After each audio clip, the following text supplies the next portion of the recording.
Hello, welcome back to Nothing and Everything. It's a podcast. I'm Russell. I'm Ben. I'm Arianna. And we have a full crew again. How are you guys? Hanging in there. Pretty good so far. Nice. I have a new rolly chair that I'm sitting on. It's much improved from the wooden chair I was on before. It's a little squeaky, but I feel great. Squeakiness at the... But you get, like, a good ergonomic design there. You're going to have a good back feeling by the end of this one. Oh, I'm not going to be, like, twisting in my seat every 8 seconds, 40 minutes into this podcast like I usually do, and I just look so sad. I'm just like, fuck all of this. No, it won't be like that. You should have gotten one of those gamer chairs where, like, it's, like, the padded seat and the headrest and everything. Yeah, where it looks like I'm plugging into the Matrix. Yeah. Yeah. And I'll get one of those big things on the back of my head, and then they can use my body or life source to run their programs, right? Mm-hmm. Yeah. Ben and I reviewed that movie that I don't like. You know Kung Fu now. I do know Kung Fu, because that's how learning skills is. You just upload it in. That's how computers work. Take that one out of the box. But yeah, so I'm glad everyone is good. It's a hot one out there. We were just talking about it off air. And I'm miserable, and I'm gross. I just got out of the shower, and I'm scared to touch anything because I'm, like, dripping wet. Because I have no time management skills. So, there you go. Miserable and gross after the shower. Oh, That's the point of it. Don't you hate when you get out of the shower, and you, like, one bead of sweat drips on your forehead, you're like, fuck, I gotta get back in. Actually, Well, I never hop right back in. That was, like, every day this week. Oh, man, I can't. Wait, Arianna, can you also speak up a little bit? It's not like picking you up. Sure. Okay, cool, thanks. For those of you who don't know, we are not in the same room. Maybe you can tell by the audio quality. Maybe you can't. I may have figured it out. Doubtful. But yeah, it's one of those things where you hop out of the shower, and then the steam from the shower makes you sweat, and you just say to yourself, I just wasted the last 5 minutes of my life, and now I'm all wet as well. Yeah, my bathroom and my bedroom is about the size of a walk-in closet. Oh. Like a small one, so I have to, like, immediately leave that bathroom as soon as I get out of the shower, or else, I will be damp city. Ben, do you use body wash or shampoo on your crispy dome? Just shampoo. I use, like, a normal, like, Head and Shoulders, just because I get very easy dry scalp. Oh, interesting. Very cool. Makes sense. Kind of like shave, so it makes sense with the dry scalp. Mm-hmm. Do you use beard oil on your head, or no? Like, on my top of my head, or yeah, like to smooth out the, like, bristles? Or, like, the pricklies? I just shave it about once or twice a week, trying to keep it as smooth as possible. Interesting. The things that you learn on this show. But yeah, so there's a topic I wanted to bring up with both of you, and I'm going to pretend to bring this up organically and not like we've all talked about this off air. But the idea of being a filmmaker or being in film school, or going from an undergrad in film, going to a grad school in film, and people's perception of that, and sometimes the reaction you get from explaining this to somebody. What do you guys think of that? I'll let you take the first one there, Arianna. Sure. So, basically, been dealing with this since about 16 and told people that, like, I wanted to work in movies. It's that everyone had, like, mixed reactions. Like, people thought it was cool, but then you have the people that say you should get a real job. Mm-hmm. Because it's not technically they don't think it's considered a real job because you're not working the whole 9 to 5. You're working late nights, early mornings. But I mean, it makes me happy. It's enjoyable. I like being able to tell a story visually. And everyone thought, like, film school, it's simple, easy classes because you just get to sit in a movie theater and watch a film for 4 hours. But I don't think people understand that, like, what goes into that, and you're, like, psychoanalyzing every little aspect of that and trying to come up with why someone made that decision, and what would you do if you were in the director's position to change anything? Yeah, completely. Ben, what do you think? Pretty similar. Nowadays, I've come across that anytime I tell someone I'm in film and theater production, most of the reactions have been pretty good. People will be like, "Oh, that's really interesting. Like, do you want to like do stuff with like movies or TV?" And I'm like, "Well, yeah, that'd be like the ultimate dream, absolutely."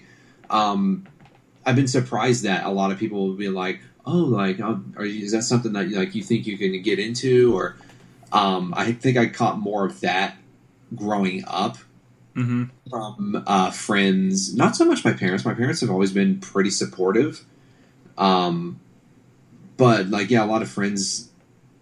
They would be, they would not necessarily negative things, but they'd just be like, "Oh yeah, Ben over there, he wants to make movies," kind of like in a condescending way, not really thinking it was like a serious thing that I wanted to do. But like I said, luckily nowadays, when I tell people like what I want to do, they're like, "That's really awesome. You should go for that." Yeah, I think that is good, that it is growing in more of a positive perception, especially with friends and family and the people that you care about. I don't like using the word impressing, but the people you care about impressing, I guess. I have a bit of both of yours, and I have gotten some negative feedback or negative, I guess, responses on telling people, "Oh, I went to Purdue University Engineering School, and I wasn't an engineer." And it part of it is a joke where I'm like, "Oh yeah, I went to Purdue, and I have a Purdue engineering shirt that I wear around my friends," and they're like, "You weren't an engineer."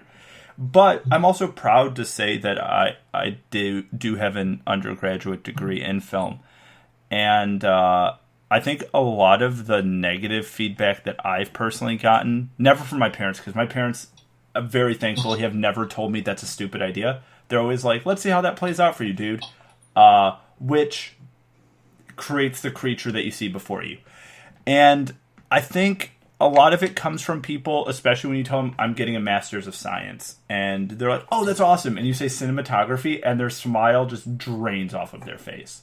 They're like, "Oh, you're getting a master's degree in nothing," is I think what the perception is. Or when I was at Purdue, it's, "Oh, you're getting a degree in nothing," and it's not a good feeling to have, especially. I've gotten a bit of that from people I know who are roughly my age, maybe a little younger, maybe a little older, who are in like law school or medical school. They're like, "That's cute that you're in film." I'm like, "Well, have you ever watched a fucking movie before? Because if you have, people like me, or people like you two, or people potentially listening, or someone who wants to go into film school, they made those movies. Have you ever watched the ending credits? There's like 10,000 names. All of those people were employed, so get fucked." And I mean, that's a bit of an aggressive way to look at it, but I think you have to sort of, in my opinion, stand up for your choice. And I think a lot of people make fun of you until they want to be you. Yeah, if they're going to come at you with a snarky ass attitude, thinking that they're holier than thou, then I mean, you could take the high road and be like, "Okay, that's your choice." But I mean, at the same time, just be like, "Hey, fuck you, lawyer. You're going to be the scum of the earth." Yeah, I honestly, the way both of my parents are doctors, right? And the funny thing they say is medicine isn't what it used to be, and they're all in for a rude awakening. And I think that makes me laugh a little bit in the back of my head. Not that I'm downplaying anyone who wants to become a doctor, because the world needs doctors. The world needs people to literally save people's lives. But that doesn't mean just because you're going into one field, whether it be law, medicine, business, if you're becoming a firefighter, if you're becoming like a cop, that doesn't mean you're better than someone else who's going into an art field, or vice versa. Yeah. But yeah, I don't know. I just kind of wanted to talk about that a little bit, just coming from the perspective of three individuals who are in the film industry, and three individuals who, as a trifecta, run a podcast.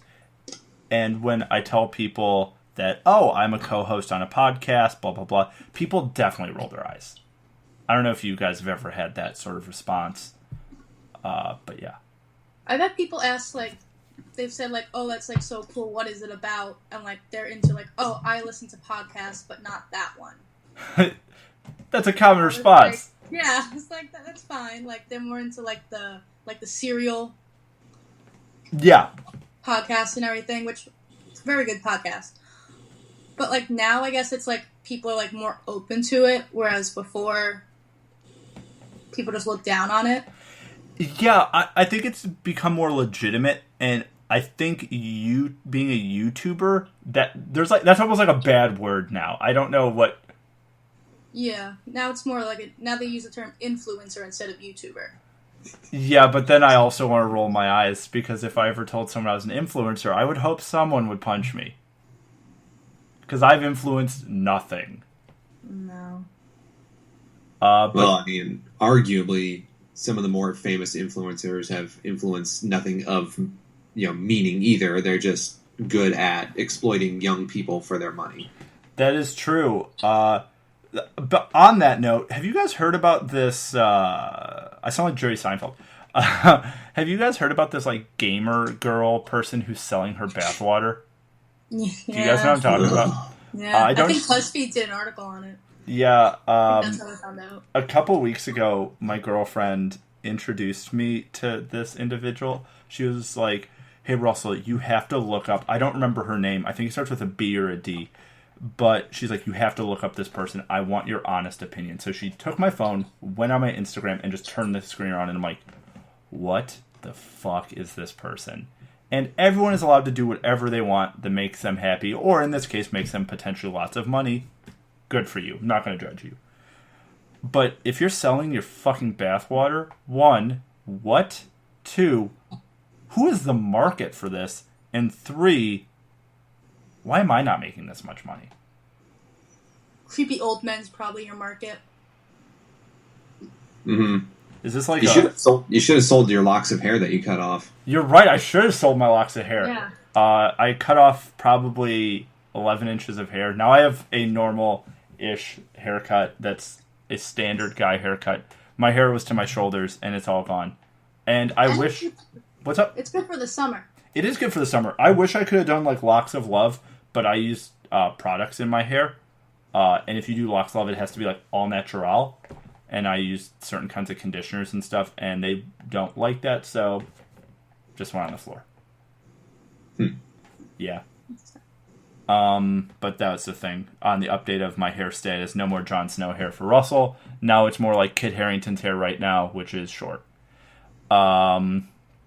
So I have one more little thing to ask or say before we get into movie news, which is a thing that we do now. Ben and I, and Arianna, I don't believe you do. Ben and I both have tattoos. This is something I wanted to talk about in tandem with the movie thing. And Ben, as someone who has accumulated much more ink than I have, what are your biggest pet peeves about people asking you about tattoos? And what are your biggest pet peeves about the general public's perception of your tattoos? This isn't just everyone. This is just your personal experience. Well, I have pretty much gotten, at least from people that have audibly voiced their opinions to me, I've gotten kind of universal, just like, "Hey, I like your tattoos," or "That's really cool." No one's ever come up to me and been like, "Why did you do that?" Or, "You look trashy," or something like that.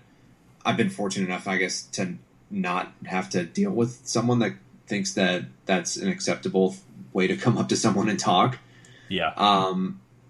So I guess I can't really give an honest answer about my personal pet peeves as far as people interacting with me about my tattoos, because it's pretty much been nice. Yeah, I guess I can't really make up anything about that. Yeah, I was just wondering, just because you do have more than I do, and yours are almost all of them are visible, where they're not on your legs. Yeah, I was just wondering, just because I've gotten a few weird comments at the gym and other places, like at work, about my two tattoos, one of which is on my leg and the other is on my forearm. I don't mind personally if someone's trying to read my tattoos, because both of them are words or phrases. One of them's like a sentence, one of them's a phrase. And I don't mind if people try to read it if I'm like standing up, because they're facing out, so you can read it. But it is awkward when someone, you can physically see them like peeking around to try to get a glance at what it says, or at the gym trying to read it through the mirror. I guess it's fine or whatever, but it's one of those like, why are you staring? Or with mine, for instance, probably yours as well for some of them, it goes on you can ask me about it, but there's a way to ask. Don't be like, what is that? Or you can ask like, hey, what does that mean to you? Or what, like, a friend can ask, why'd you get that? But if a random stranger asks, why'd you get that? It's kind of an insult. But if a friend asks, I'm like, oh yeah, it's blah, blah, blah, blah, blah. Yeah, I'm pretty open to talking about them just because, I mean, that's kind of the get your ass out of my face, cat. That it's kind of the contract that you, the social contract that you sign when you get a very visible tattoo on open parts of your body. It's just kind of like you not necessarily invite people to have a conversation about that, but you're just, for me at least, it's like, yeah, I am open about talking about this because it's, hitting daylight. Yeah. I'm willing to show it off. Yeah, like I said before, I haven't had anybody just straight up like, why'd you get that? And especially for my Simpsons one, most people, or pretty much everyone that's mentioned it, like, that's awesome. Like, I love the Simpsons. Like, that's really cool to get that. And I'm like, yeah, thanks. I appreciate it. Yeah. Sorry if you guys can hear the fan on my computer. It's really hot in this room, and my computer's going to take off and shoot through the wall right now. But, man, that is super loud. Sorry about that.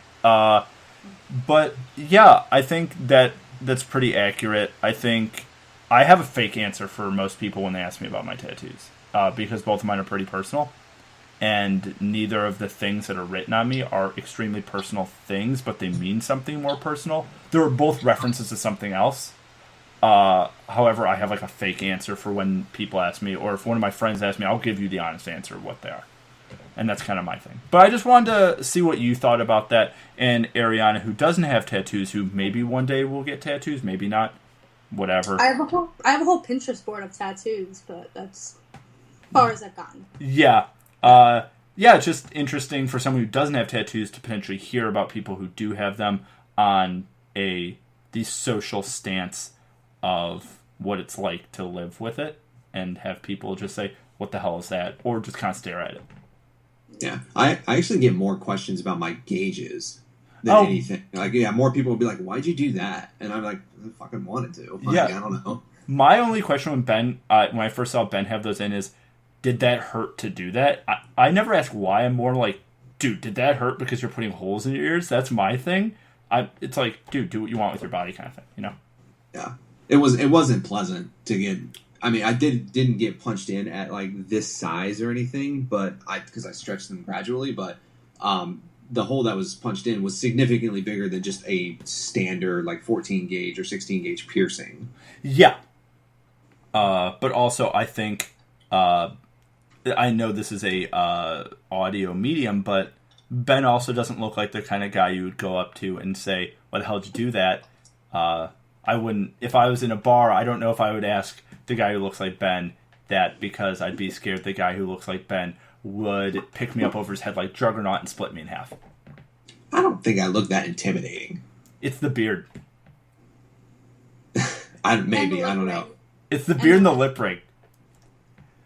Yeah, it's the beard and the lip ring. I'll take your guys' word for it. I try not to come off as looking like a mean person, I guess. Oh, you don't look like you're mean. You're very even intimidating. I just try and come off looking like, I guess, an approachable person. Yeah. Maybe I'm not. Hey Ben, have you played something drastically wrong? Hey Ben, have you played the game Hitman?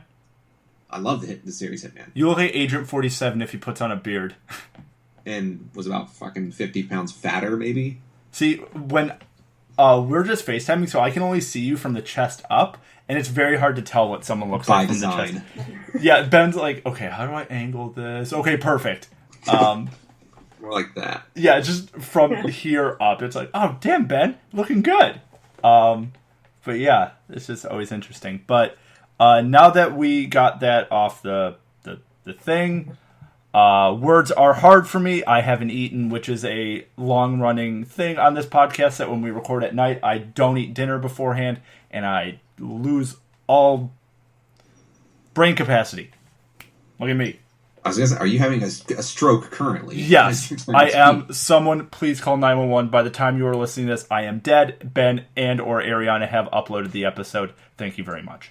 But on to news. It's news time. That's our segment. Okay. Samuel L. Jackson is gonna be in the new Saw reboot. Yeah, or nay?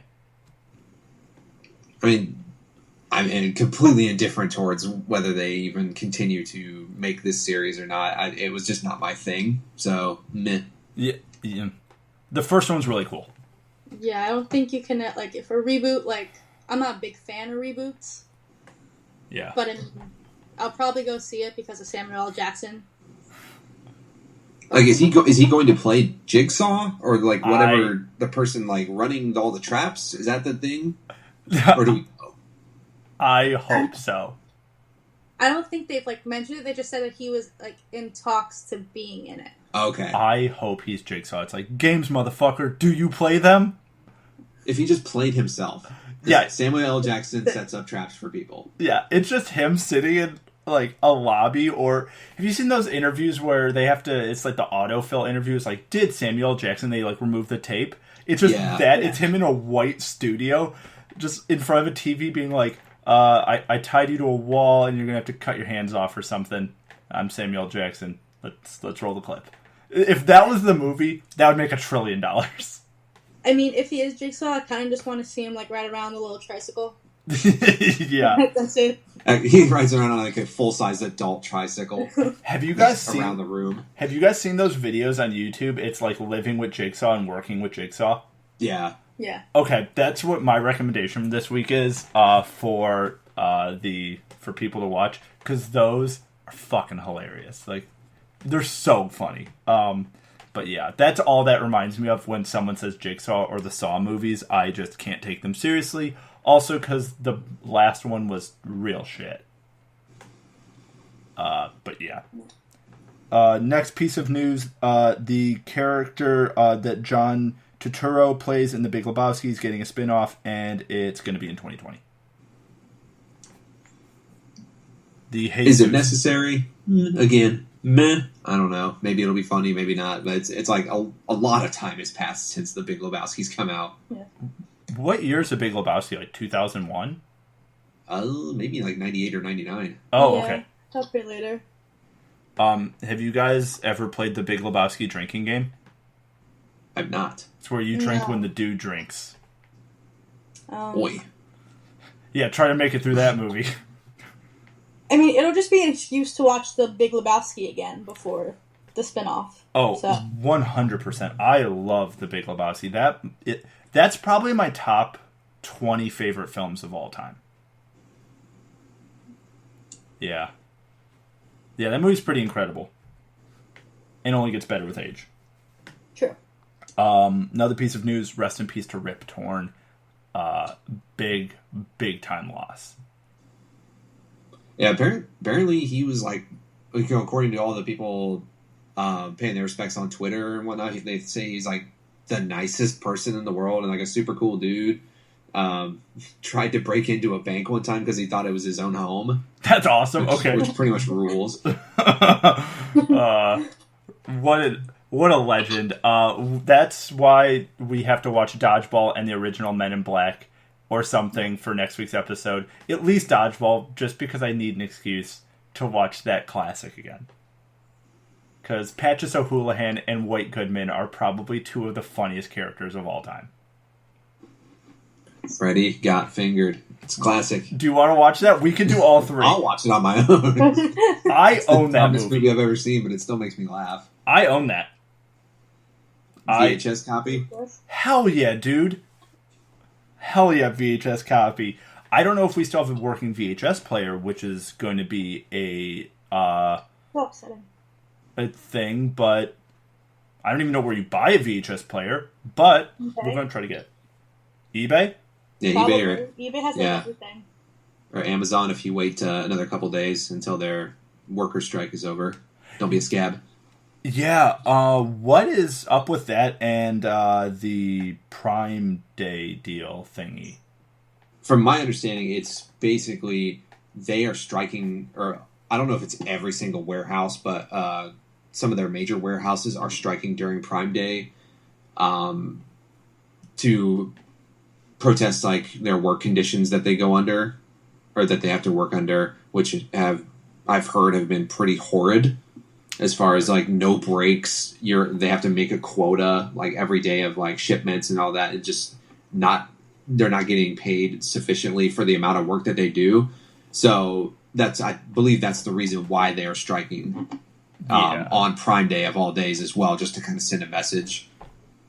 Honestly, good for them. I feel like a real piece of shit because recently I ran out of protein powder and pre-workout, which is a real fuckwit sentence.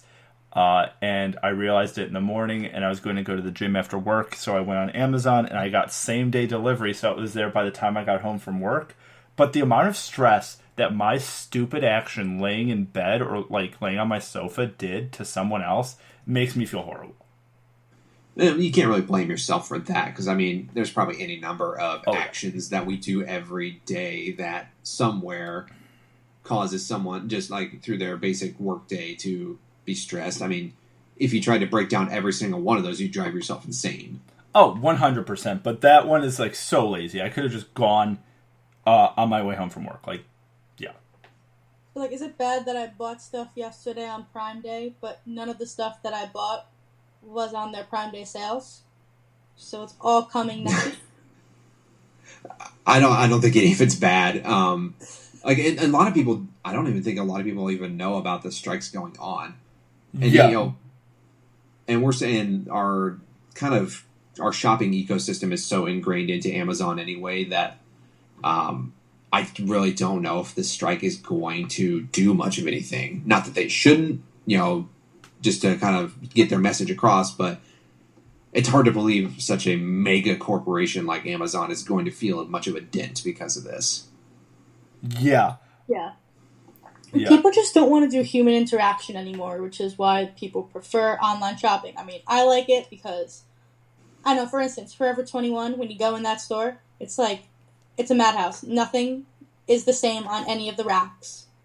Nothing is like put together. Like the pajamas are in one section, but they're all mismatched. That would drive me crazy. So like it gives me like anxiety.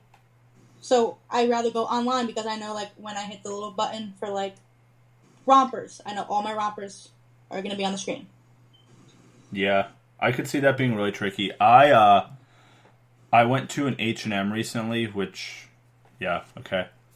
Because I was going to buy jeans, because there's a pair of jeans at H&M, one of the cuts that fits me really well, because I am 6'4", and my waist is smaller than I am tall, and Levi's don't fit me well, just because they ride too high up on my butt.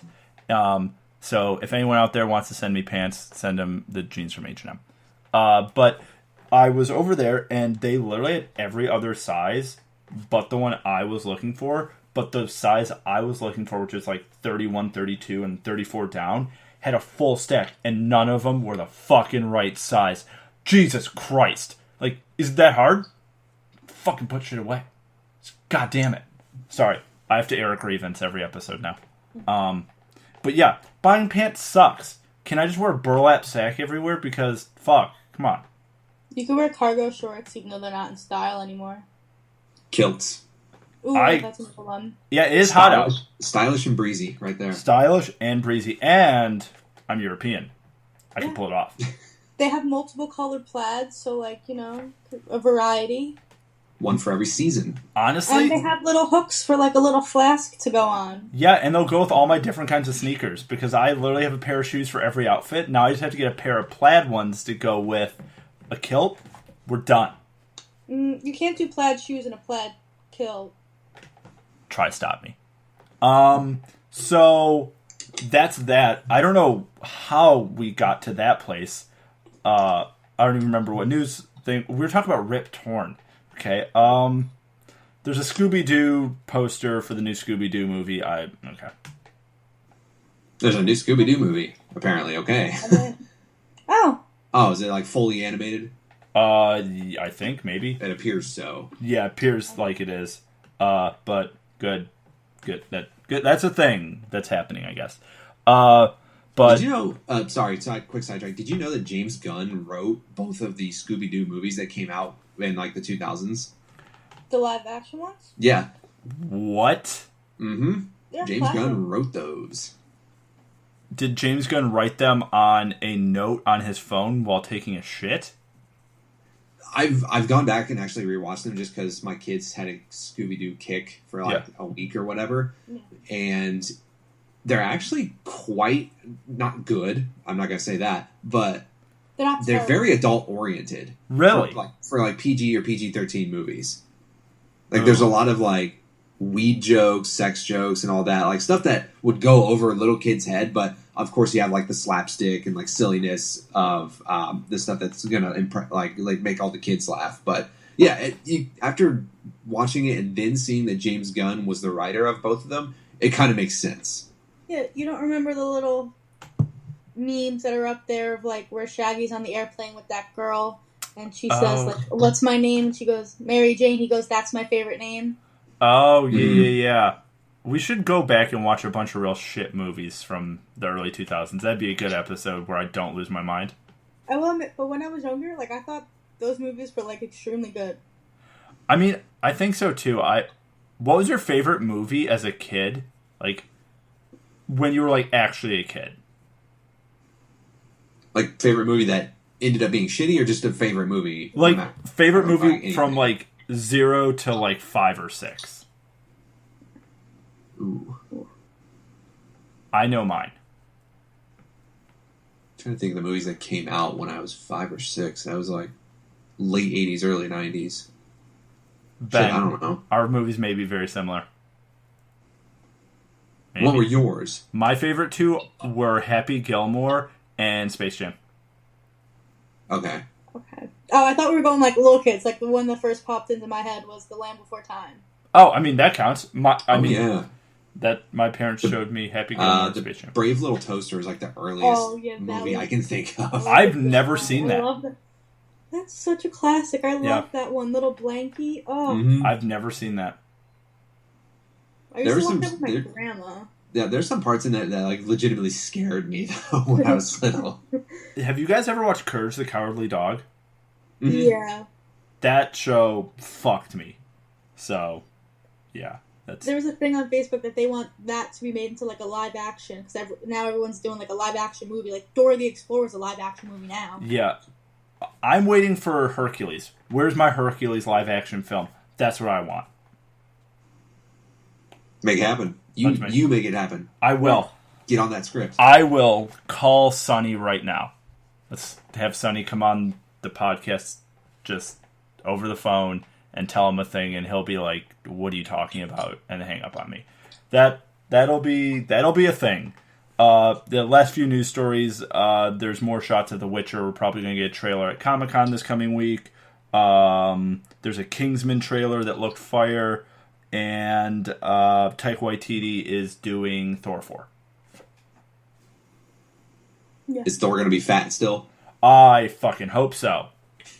And or then, like maybe like middle of the road, like he's working on it. Oh yeah, Bod Thor. Yeah, he's coming back, but he's definitely not there. He's sliding back in his old ways. But also, last piece of news: Lion King is not doing well. I fucking called it. Sorry. I was excited to see it, but now with all the reviews, I don't know. I would just go see the CGI, but apparently everyone's saying that that's cool, but that's what's making it not nostalgic. Mm-hmm. Because it's just animals walking around. Like, there's nothing like with the 2D with, like, you know, Pumbaa and Timon, like, doing their little thing when they're singing a song. It's just them walking. Yeah.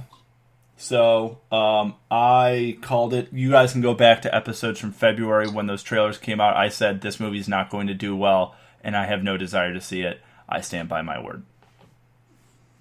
Russell 1, Disney 0. You guys hear that? See what sticks. Boom. Russell.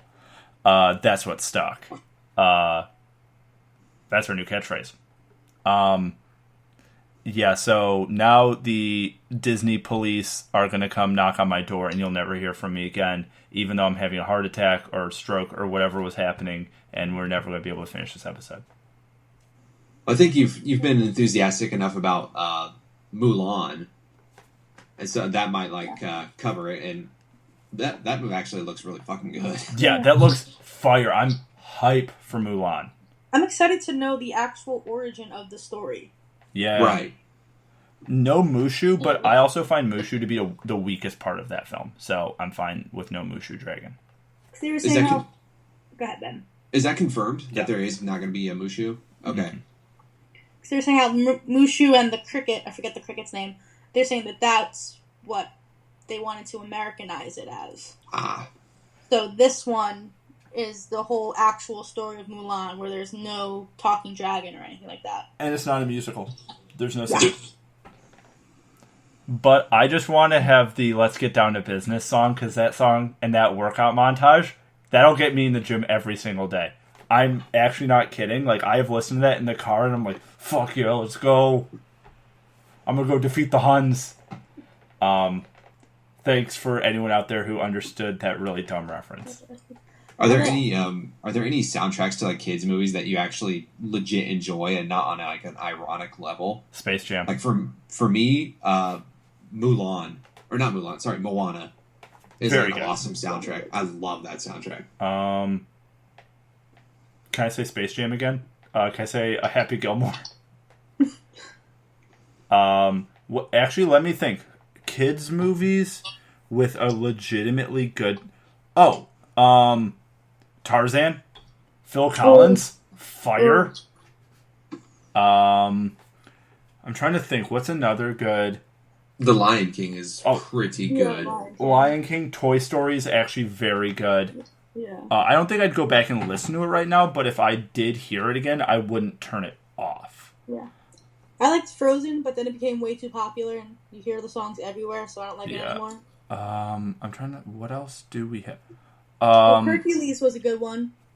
Hercules does have some bangers. I think Mulan is probably... Out of all the music, Mulan has some really good tracks. And the ending scene where they're fighting the Huns in the avalanche, go back and watch that. It's really good. Like, the animation style and everything looks incredible. So, I can't say enough good things about Mulan. I love that movie. Ben. Well, it's interesting that Disney's moving away from musicals after all of the success in the past years, like with Frozen and then with Coco. Oh, Coco has a really good soundtrack. Yeah. Totally forgot about Coco. I was going to ask a thing. I forgot, but yeah, there's movie news. Guys, what's our topic for this week? I think we're doing Drive and Nightcrawler. I'm glad we all are on the same page here. Two nightly... Well, I mean, there's day scenes in Drive, but I think of both of those as kind of like night in LA style movies. Yeah, those movies I would consider as a film asshole, as like neon noir, and they make LA very grimy.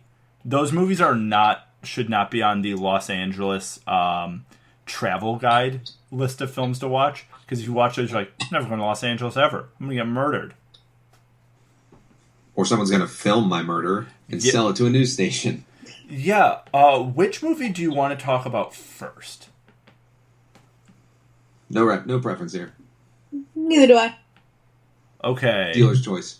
You want to do Nightcrawler first? Because Nightcrawler is probably the easier one to recommend to people. Sure. Yeah. Well, what's the story of Nightcrawler? Basically, our main character, played by Jake Gyllenhaal, Lou, he's just kind of like a petty thief that stumbles his way really into the world of like freelance photojournalists that chase around like accidents or crime scenes to film the footage, film the accident, and then sell it to local news stations. And pretty much this is really a simple story. Like, from there, he gets into it. He kind of gets even more, or he becomes even more of a scumbag because of the kind of nature of like the taking advantage and kind of the exploitation aspect of this kind of profession. even though there's good people in real life. There's actually a Netflix docuseries, I think, about these type of people. I'd have to look up the name of it again, but yeah, it's really more about like kind of the seedier side of this profession, and it's the main thing that I take away from this is Gyllenhaal's kind of otherworldly performance as Lou, and how he does a lot of acting with just his kind of buggy eyes. It's crazy and it's so creepy, and it kind of fits the moniker of Nightcrawler, because it just creeps you out and makes you feel dirty watching him, but it's so good. Yeah, definitely. Yeah, it's like a guilty pleasure. Yes. Like, you're kind of embarrassed to say you like it, but deep down you love it. Yeah, the scary thing about this movie for me, besides Jake Gyllenhaal's incredibly convincing performance, is how real do you think that is? That people are actually staging? Like, this isn't me being conspiracy theorist, but how often do you think that actually happens, where someone gets the scene of the crime, but they committed the crime? That's how they get the first shot.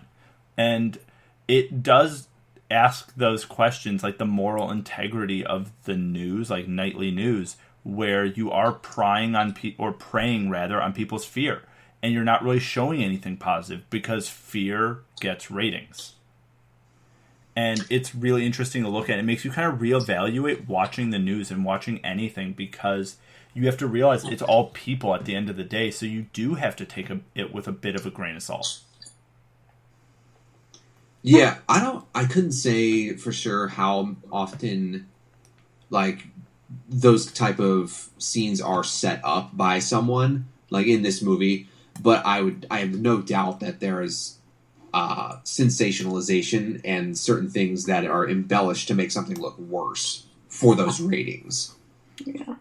100%, yeah. I mean, it's like you see those people who, like, there was one guy from New Jersey who was on the news and everything, where he was at work, and he was by a ice vending machine and some water.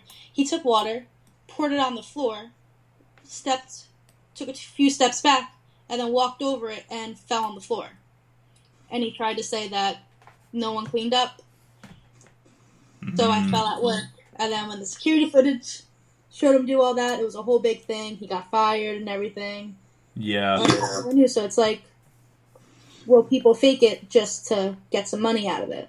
Yeah, there's like that lady from the famous McDonald's coffee burn lady, where she had some sort of argument about McDonald's coffee, or maybe it was Burger King coffee, and she got burned because of it, but it was sort of her error, and the settlement was a couple $1 million. So, I actually learned a little bit more about that situation just recently. Yeah.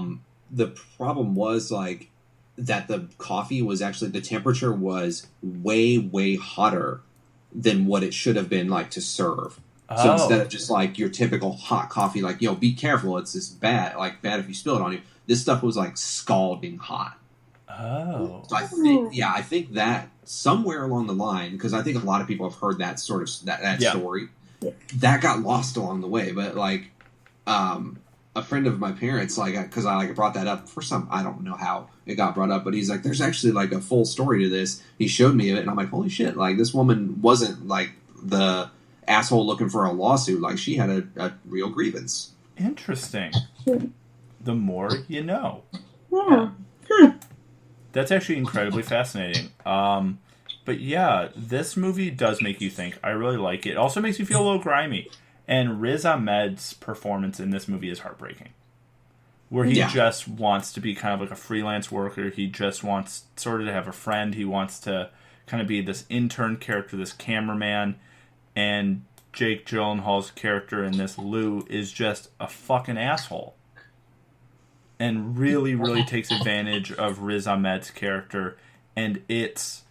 honestly, his performance as well is incredible. And the scene that really always sticks out to me is when he's filling up the sports car and Jake Gyllenhaal turns to him and he's like, don't spill gas on it again. It'll be like the last mistake you make, kind of thing. And that's such a chilling scene. Because I think we've all said that joke to a friend. It's like, hey, don't do it again. It'll be the last mistake you make, sort of thing, just messing around. But you can see, like, the cold, like, evil in Jake Gyllenhaal's eyes in that scene. You're like, whoa. Yeah. But yeah, I don't know. I think this movie's pretty fantastic, if I do say so myself. I think it also has like a metaphor of don't get so consumed with your work because you will turn into what you're afraid of. Oh, most definitely. Yeah. And Jake Gyllenhaal lost so much weight for this role. I never understood why actors would do that, and then they magically gain all the weight back, like, after they film it. Because they have a team of trainers. Have, like, trainers and nutritionists and whatever, but it's like, why put your body through that? That's like health concerns. Yeah, like as much as like Christian Bale lost for The Machinist, that you look at that, you're like, okay, that's commitment, but on a level that's like almost you wonder about their psychosis. If there's like a psychosis to like wanting to do acting this well or like this committed to a role that you would hurt yourself. Yeah, it's like Matthew McConaughey in Dallas Buyers Club. Yeah. Great film, but yeah, it's like concerning for their health. Yeah, I totally see that. Have you seen The Machinist? Yeah, good movie. Yeah, it's really, really good. If anyone doesn't know what we're talking about, look up The Machinist. Christian Bale looks like a skeleton. But it is a fantastic film. And then 2 years later, or a year later, he did Batman Begins and gained like 65 pounds of muscle. So, holy shit, good for him. Yeah, so I think, before we talk about Drive, I think Nightcrawler is probably a better film than Drive is, if you're looking at it from an analytical standpoint, a critical standpoint. However, I like Drive more. And I'll get into that when we talk about Drive here in a second. But what do you guys think before we talk about Drive? I think they're very different movies. Mm-hmm. Like we already said that Nightcrawler is more the, it has a more traditional, I guess, like narrative to it. Mm-hmm.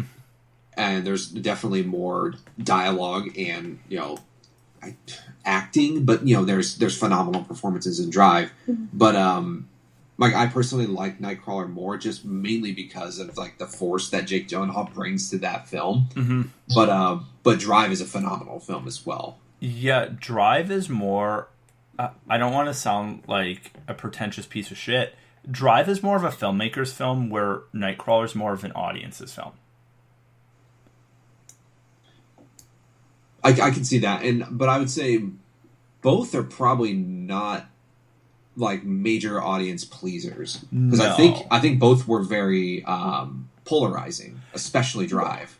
100%. And I mean, if you're listening to this and you want to watch, if you only have the time to watch a movie or only have the means to buy one of the two films, I would say buy Nightcrawler, because it will be more of a theatrical experience for you, and you will get more of a sense of closure at the end of the film. Because Drive, there isn't. We'll explain it, but Nightcrawler is, critically speaking, and it's probably a better movie. But I don't like it as much as Drive. Kind of felt like Nightcrawler, in a sense, was more mainstream because it was more popular, because it was done by like one of like the big production companies, where Drive is, in a sense, truly an indie film. Yeah.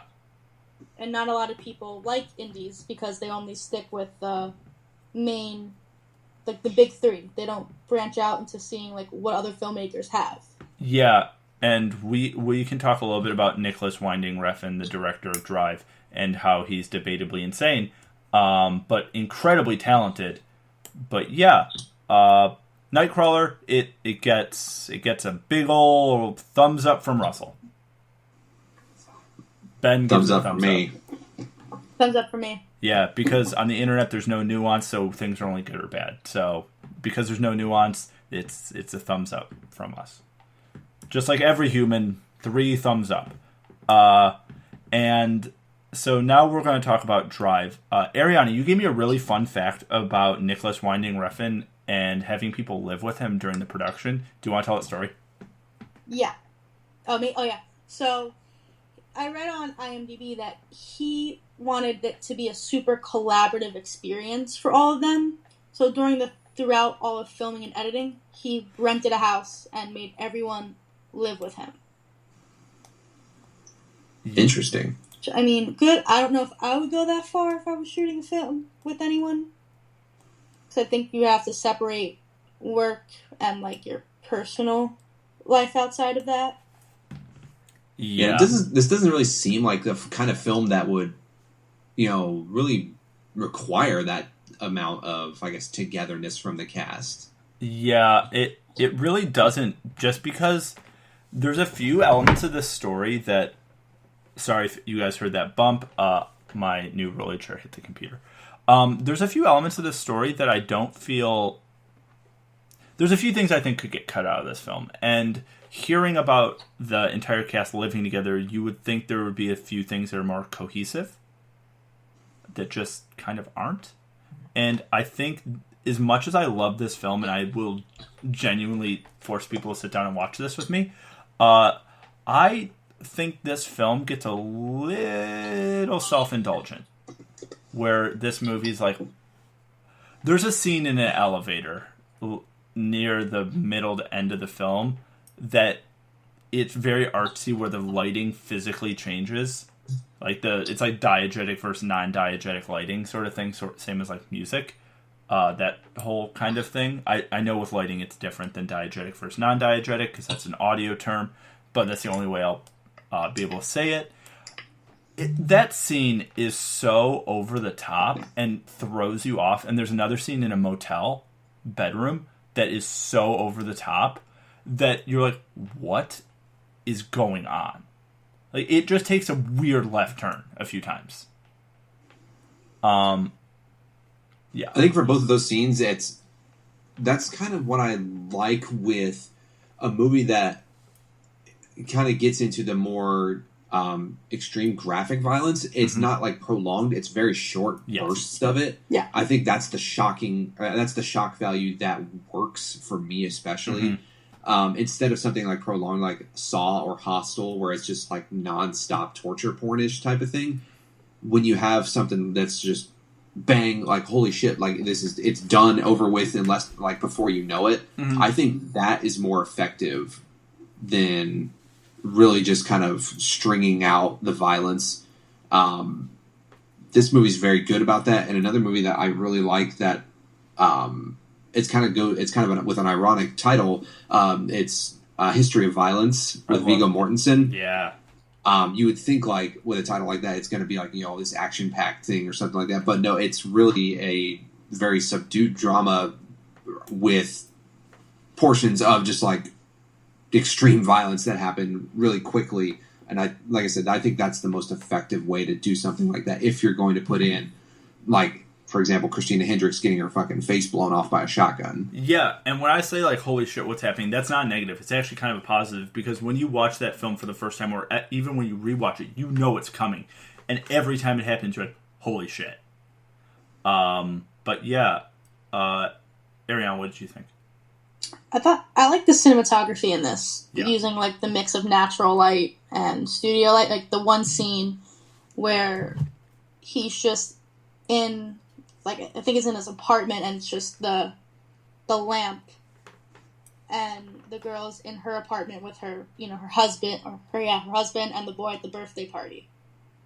I just thought that like you don't really see that type of lighting in most films anymore. It kind of brought back the neo-noir from like the old days. I totally agree. And the opening scene of the film, apart from the first shot, which I would definitely want to talk about a bit, is all shot from inside of a car. And I think the opening sequence to this film, where you see the Lakers game on TV, and you see how much time is left in the game, and the movie plays it off so that when the heist is over with Ryan Gosling's character, he's pulling into the Staples Center as everyone's leaving. It is genius that they set that up, and you don't realize it until you watch the movie again. It's like, holy shit, they just gave you the exact plan, and they didn't tell you anything about it. And it's just perfectly sequenced out with really good directing, cinematography, and editing to make a very, very tense, but also very legible and followable sequence.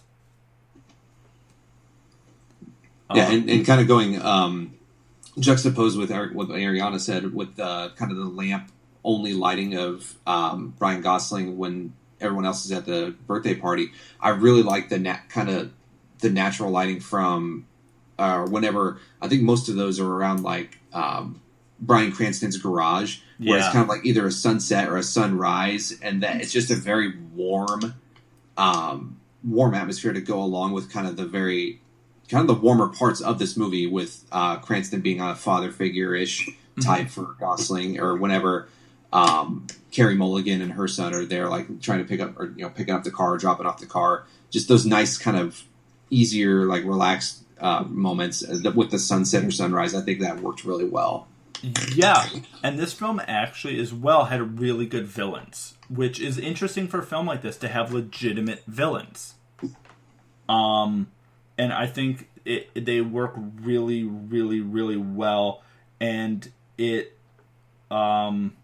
I don't know. I think this movie didn't need villains, but it works better because it has a legitimate antagonist. Where this film could have just had the thing with Oscar Isaac's character. It could have kind of ended with that, and that could have been the main driving, pardon the pun, point of the film instead of the Ron Perlman thing.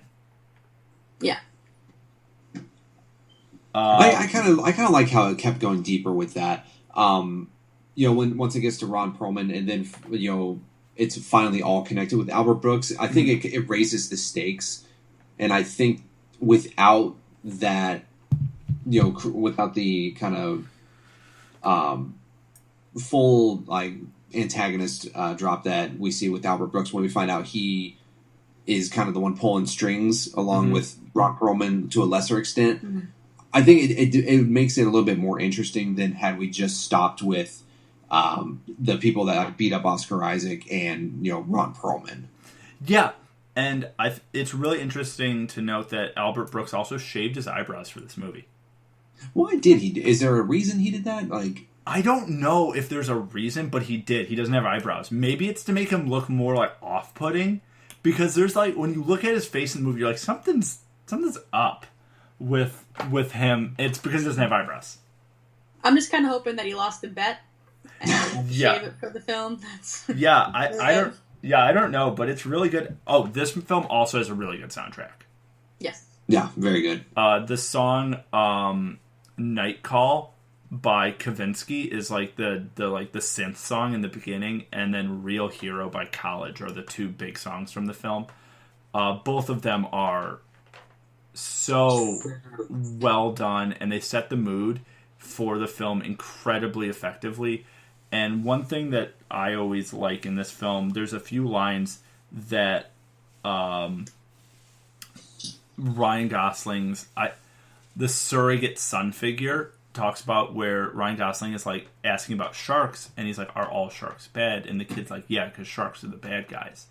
And there's a line earlier about the story of the scorpion and the frog, and Ryan Gosling's jacket has a scorpion on the back, where the scorpion tells the frog, "Let me cross the river with you." And the frog's like, "No, you'll sting me." And the scorpion's like, "No, I won't, because that will kill both of us." And halfway across the river, the scorpion stings the frog and dies anyway. And it's kind of a metaphor, and that's kind of played out through the whole film, not spoiling the end, that maybe the scorpion is meant to die. Maybe he's not. Maybe all sharks are bad and all scorpions are bad, but maybe they're not. And I think there's that moment in the elevator which you see Carey Mulligan's character is like, "Oh my God, this very nice, quiet man who lives next door to me is essentially a cold-blooded killer." Yeah. Kind of goes off that you don't really know who the other person is unless you spend time with them. Yeah, and I don't know. I think it's quite effective. I think it's an underrated film. Most definitely. Have you guys seen Nicholas Winding Refn's other two bigger films? I tried to watch. Oh Only God Forgives, and I couldn't get through it. Oh my god. I lost interest. It is so fucking dark and weird, and there are some definite Oedipus moments in there having to do with Ryan Gosling's mother character in the movie. It is... we should talk about that movie one day, because I'd love to break that down in this podcast, because there's some weird imagery in there and some really disturbing stuff. And then Neon Demon I've seen, that's the one with Keanu Reeves in it.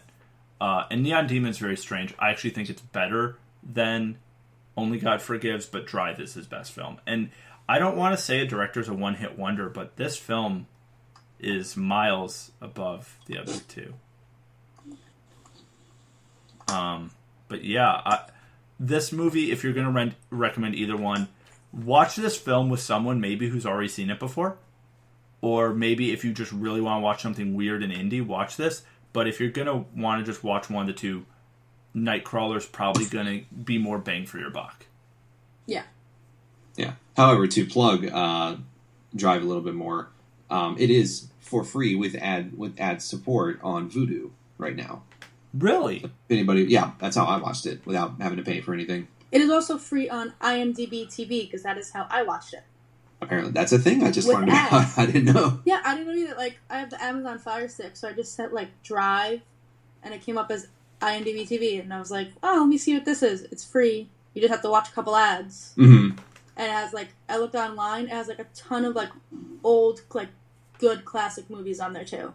Oh, well, there we go. I actually got Drive and Nightcrawler. I received them as birthday presents last year from a friend, because he knows I like both of those movies as well as a few others. So I have them both on Blu-ray. So I watched them just the old-fashioned disc way, like an old person. I had to put a disc into a machine and sit there.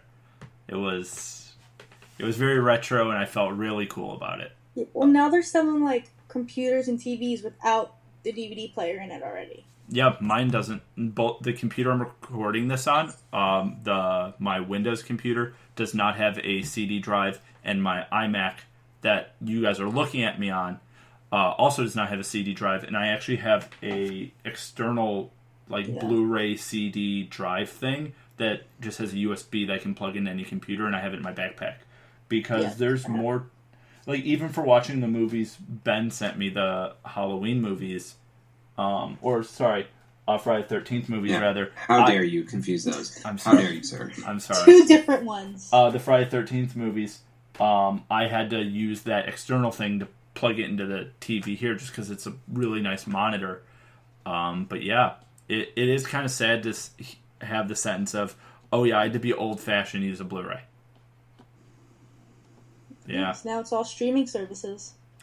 But as much as I love streaming, the thing is, let's say we're trying to watch The Big Lebowski, right? And you want to show, my girlfriend's never seen The Big Lebowski. And let's say The Big Lebowski's on there today, and she's out of town right now. But let's say when she gets back, she's like, hey, Russell, let's watch The Big Lebowski. And I'm like, oh, shit, it's not on there anymore. What do? You know what I mean? That's why having, either a saved file version of it or a physical copy is a bit convenient for the times when your girlfriend actually wants to sit down and watch a movie with you. Yeah, and it's all dependent on whether you have internet access, too. Exactly. Yeah. And luckily with that situation, her internet at her building is so much faster than mine. So whenever I need to go download a game on Steam, I'll go to her apartment. Because I used to have a portable DVD player that I used to bring on airplanes whenever I went somewhere. Now you just watch you download it from Netflix on your phone so you can watch it because there's no Wi-Fi. Yeah. Are you guys also people who pay for Wi-Fi on planes? Oh hell no. No. Okay, I will not go farther with that conversation. It's been I don't know how many years since I've flown, but when I take longer flights, I will browse through. Say I'm on Delta, I'll browse through their movie catalog or whatever just to see. I actually watched a film that had just straight up nudity in it, and I didn't realize it until it actually happened. And there was a child sitting right beside me. Nice. I was like, oh, shit. Like, I didn't want to be like, looked at sternly by this child's mother or something like that. But I'm like, oh, I'll turn that one off. I didn't know that. Yeah, that is always the awkward part about watching a movie or doing anything in public space, because I've been on my computer before doing like film stuff for like projects when I was in school, and one of them had nudity in one of the projects I was working on, and I was at a cafe. I was home for the weekend. I was downtown, and like it came up on the screen. And I'm like, oh fuck! Like, this is really uncomfortable because it's very obvious I'm doing work, but also there's a boob on screen, and that's always weird in a public place. Yeah. Especially boob on screen is always weird in a public place, especially an unanticipated boob. Yes. I mean, when 50 Shades of Grey was kind of big, like I would be like on a train or something, and I would just see like these women were just like pull it out and start reading. I'm like, I guess that's like you can do it because there's no pictures, but like I know what you're reading. And like you're saying to your little kid while you're doing it, so it's like just pull up whatever page you're reading and just look at the nefarious shit that's being written down. And it's like, oh yeah, I see. Yeah, have you guys seen Big Mouth? Oh, love that show. Yeah. There's like the book they're all reading that's like making fun of 50 Shades of Grey.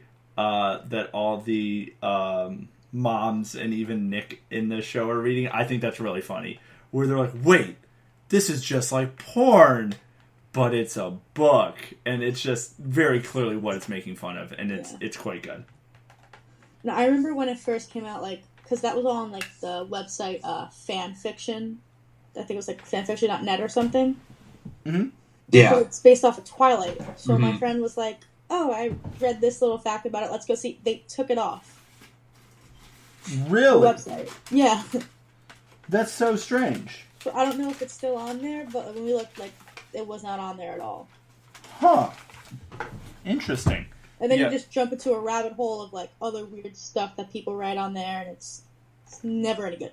Oh, yeah. Going online in any capacity, you're going to find something weird. But also, I found something weird. Did you know there's people who unbox things from the dark web? Like the unboxing videos, like you would see on for like video game consoles or toys or something like that, but they do it for like Black illegal market? stuff. Well, nothing in there is strictly illegal. However, apparently there's services on the dark web that you can buy mystery boxes where it's just stuff. And there's people on YouTube who will unbox them. Like, there's like broken glass in them, and like weird dolls and other like random shit, and like really creepy notes. And like, so a real life loot box. It is a real life loot box, but also I'd be scared there'd be anthrax in there or something legitimately dangerous, because you're getting this from a random crazy person.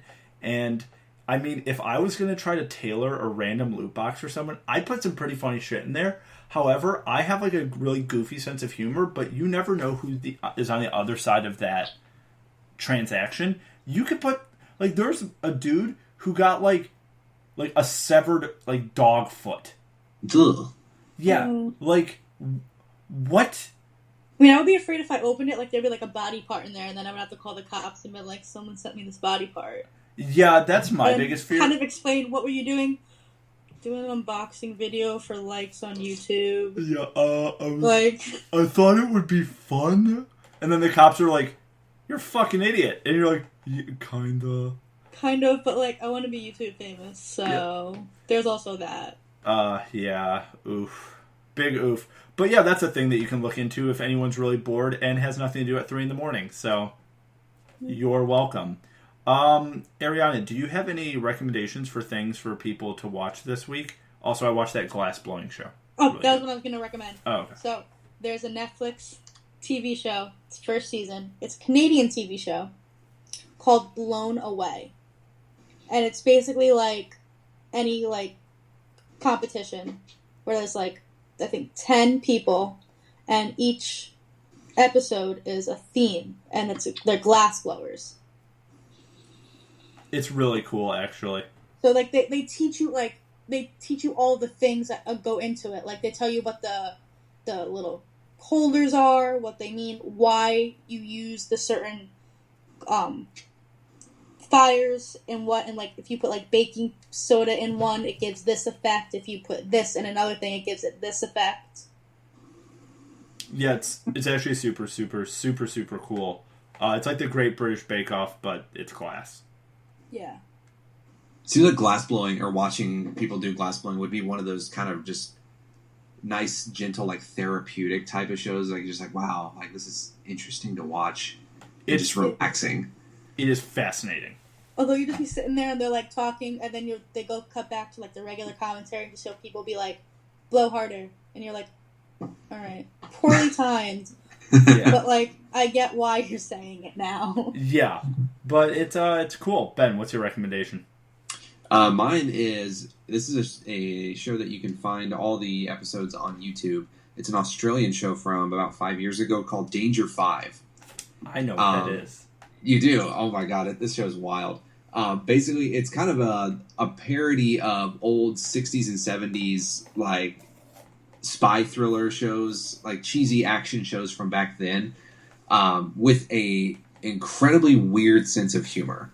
Mm-hmm. It's best to really just go into this movie or into this show just not knowing what the hell's going on, except for the very basic premise. But each episode they try and kill Hitler because Hitler's still alive in this show for some reason. That's all I'll give everybody. But it's a wild, fun show, and only half hour or 22 minutes or whatever. I think all the episodes are up on YouTube. There's only 2 series, like 6 episodes per series. Mm-hmm. You can do it in a weekend. It is really, really, really good. I'm actually on YouTube looking up right now, and yes, it is all on YouTube. Ben is correct. And then mine also is on YouTube. Mine's only 2 videos.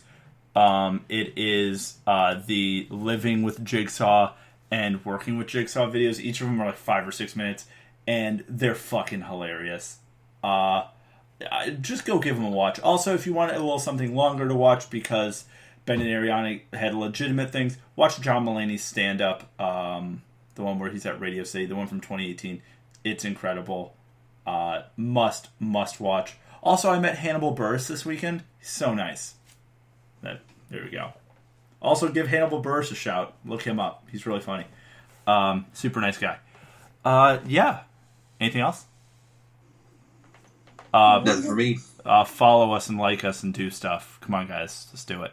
I'm signing off. One of you two can pick the official sign off, and then we're done. Yep. Oh, Ariana, it's your turn. Oh, I don't know how to do this.